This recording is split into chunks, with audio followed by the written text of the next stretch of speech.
In the past 100 years, many things have changed, not least of which is the way we get our news. While digital technology like smartphones have invaded the lives of millions, one older form of technology is still a major source of information. The humble radio, and Saturday has been observed as the World Radio Day. According to the UN, there are about 44,000 radio stations broadcasting to almost everyone on Earth. In some parts of the world where mobile networks are patchy or non-existent, radio is crucial for disaster and emergency response. Dilip Cherian is an independent director for India's Radio 1. He joins us now from New Delhi. Good to have you with us.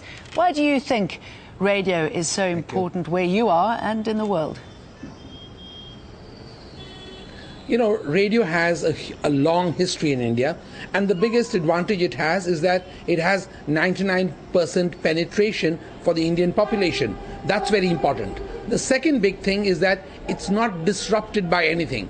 Radio is something that people can access actually even on their phones. So they feel that there is a continuous flow of information to them, and that's very crucial. So both the government as well as the private channels which broadcast radio have realized that it's a kind of lifeline for them. But also don't forget, it is in a sense the sound of India today.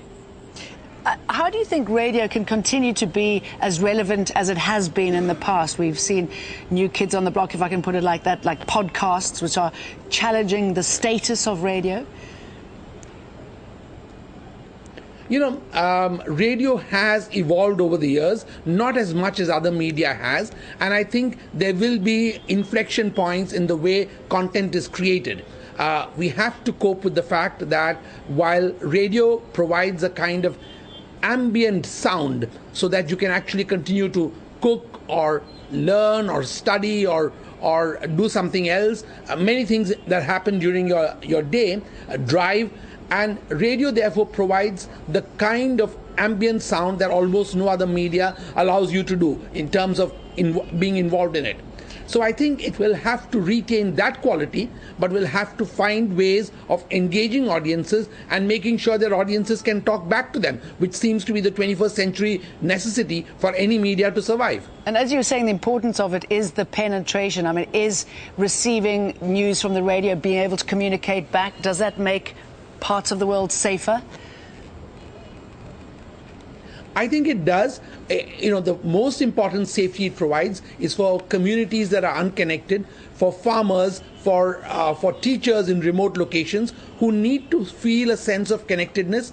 And India has actually been able to use this very much in terms of being able to reach technology, information in time to farming communities, which is about 70% of the population even today. And it's relatively cheap, continues to be relatively cheap.